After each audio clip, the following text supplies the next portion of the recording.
Dito na tayo no sa tollgate ng papuntang Bahrain. Medyo matraffic konti ah.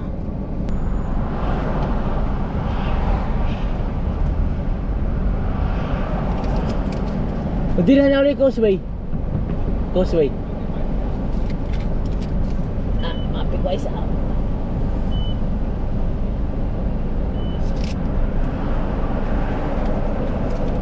Thank you.